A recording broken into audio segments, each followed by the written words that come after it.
Or, la troisième définition de la sorcellerie est l'autorité illégitime. Avant tout, nous devons comprendre que c'est Dieu qui a ordonné que Saül serait roi.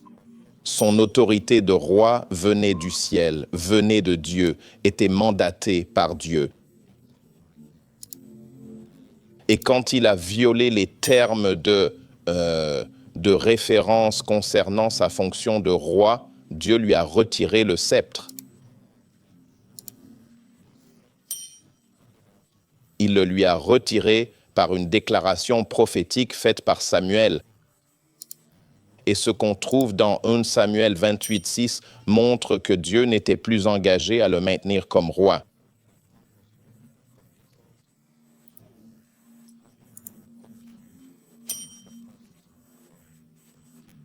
Quels étaient ces symptômes dont je parle? Verset 6. Pouvez-vous afficher le verset 6 à l'écran? Bon, nous avons toujours du mal à passer au verset. Quand Saül consulta l'Éternel, l'Éternel ne lui répondit pas. Dieu avait plusieurs moyens de lui répondre, mais aucun n'était disponible.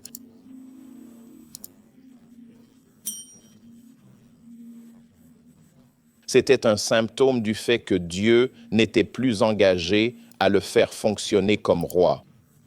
Cela signifie que son ordination divine a été retirée et qu'il ne restait que le leadership politique.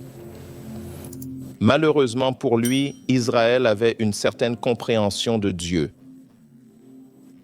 Par exemple, s'il devait affronter un ennemi au combat, il devait consulter le Seigneur.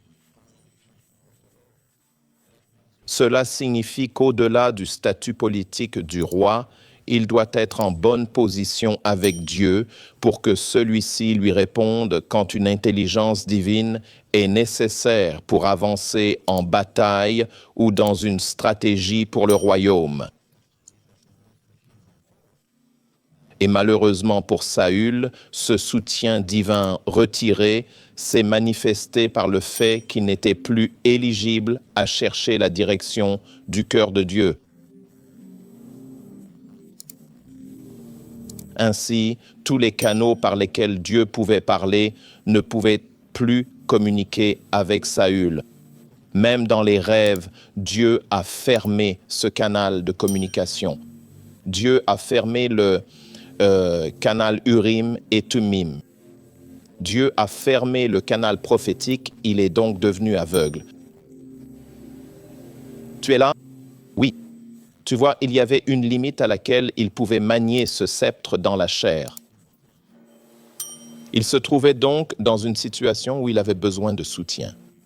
Et tu vois où il est allé pour qu'il puisse continuer à être roi. Tu me suis toujours? Oui. Maintenant, si c'était moi, si Dieu me quitte, j'arrêterais. Au moins, j'ai encore ma femme. Elle est très bien. Oui. Et peut-être qu'on ira en Suède, chez Nicolas.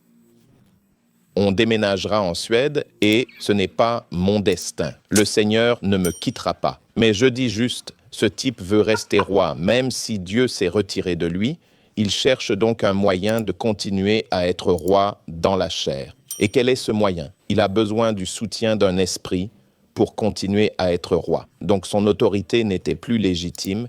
Il a besoin d'un esprit pour continuer à être ce que Dieu lui a déjà retiré. Donc, à ce stade, l'autorité que Paul possédait était illégitime. Exactement. C'est donc de la sorcellerie. Ne vous méprenez pas, je sais que vous avez lu ce passage qui dit que les dons et les appels de Dieu sont sans repentance. Et ça devient la raison de votre laxisme comme ministre de l'Évangile, pensant « mes dons ne peuvent pas m'être retirés ».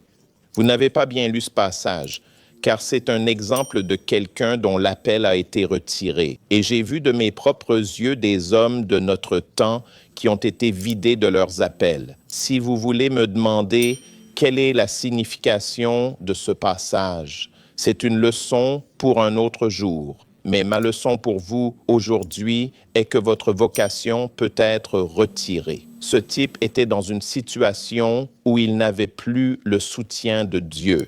Et j'ai vu beaucoup de pasteurs que Dieu a quittés, toujours derrière la chair, essayant de faire semblant. Tu vois, l'autorité avec laquelle tu opères n'est pas celle du Saint-Esprit, c'est de la sorcellerie.